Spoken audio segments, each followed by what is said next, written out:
My name is Tim. I come from Artisense, and we're a computer vision and AI company, and we specialize in autonomous control and piloting. So let's talk about autonomy. Autonomous moving devices are on the rise everywhere around the world. You witnessed this in public or private mobility, in automated data warehousing, in drones, in truck platooning, even in automated construction vehicles moving autonomously around a tunnel, for example, to build a new subway system. But all these autonomous devices, they have a common prerequisite. They need to know where in the world am I if they want to go from A to B. So they need mapping and positioning information, a base map, plus where am I, plus where am I going to. But we all know the problem with maps, right?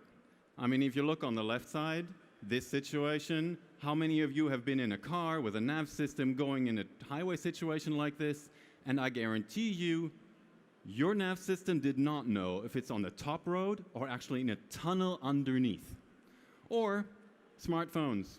You want to go from Shibuya Station to your next investors meeting, and that little blue spot on the Google map, you come out of the station, it's completely somewhere else than you are, and it's, kind of directing you in a way that you're completely lost. So the currently existing maps are not fit for autonomous driving. We need much more precision.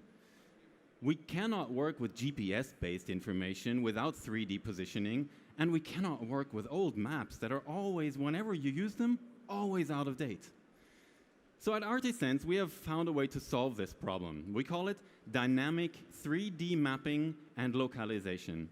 And what it does is we take optical camera systems, so stuff you can buy in an IoT store, and we can combine it with our proprietary algorithm.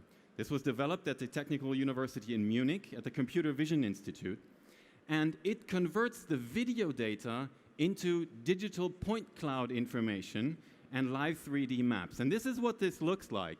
On the right side, on the bottom, you see a video that is being made by a camera mounted onto a car driving through a street. The top screen shows you the computer vision interpretation of exactly the situation live. So while the car is moving, we're building a 3D map, and we are showing with this track where the robot or the car is inside the map. Quick short stop, what's the uniqueness of this technology? It's live 3D map creation, it's simultaneously localizing, it's not GPS dependent, and thereby we can go as close as 1 centimeter accuracy of positioning a vehicle inside this map. And it's low cost. It's not LiDAR or radar, stuff that costs $16,000 per unit. And it produces lightweight point cloud data that can easily scale, even if you want to use it on the cloud with uplink, downlink. 3G is enough to use this type of data. So this has won us some critical acclaim. Our chief scientific officer, Professor Kramers in Munich, is the honorable owner of the Leibniz Prize, which is the German National Scientific Prize, and some other conferences as well. And we're ready to go to market because the potential of this map technology is huge. It's $10 billion per year that you can make with this type of technology.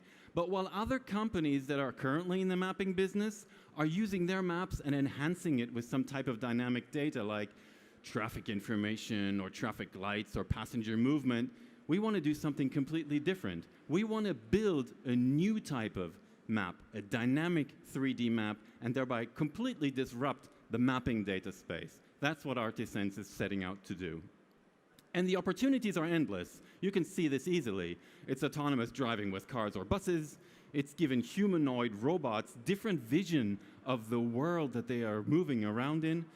You can use it on factory automation robots that know exactly where to go in the production line to perform their task, or even drones.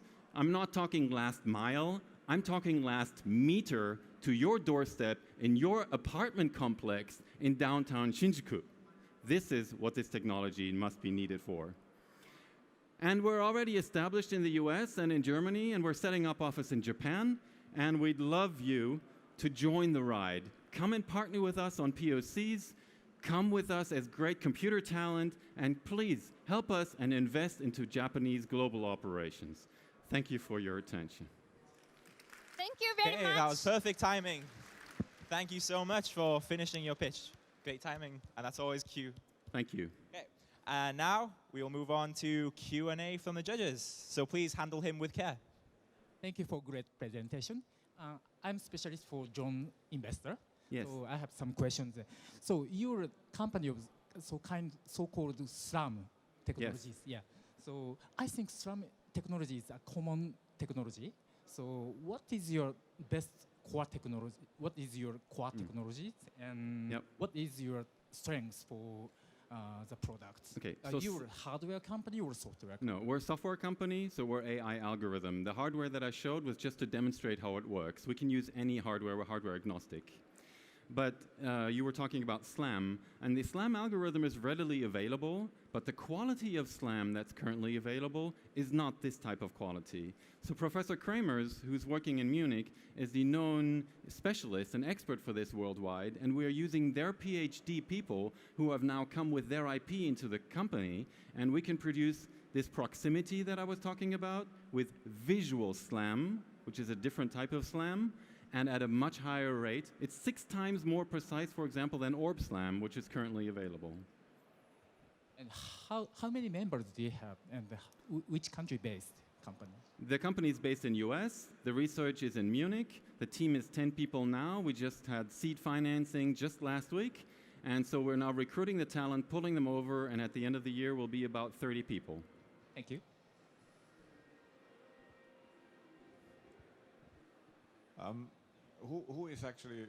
Who you envision is doing the mapping for you if you're thinking about the car scenarios, for example? Are you partnering with some car manufacturers, or who is it? Yeah, I'm sorry, I can hardly hear you. Are you partnering with the car manufacturers, or Yeah. who is doing the actual mapping? Okay, so right now we're not partnering with car manufacturers because we want to develop the technology OEM agnostic, so we don't want to get into bed with one particular company in order, not to be able to scale.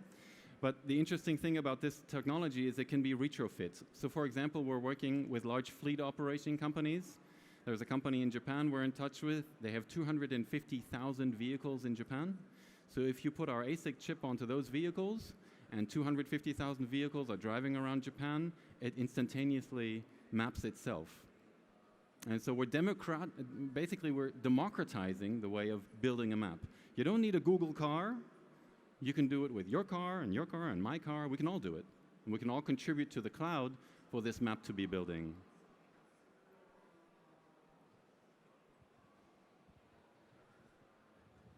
How can you collect the data? So if I think you might use crowdsourcers, if so, what is the benefit for crowdsourcers to use your product? We'll have a payback model. So you give me data, I give you a few cents, and I resell the data for a few cents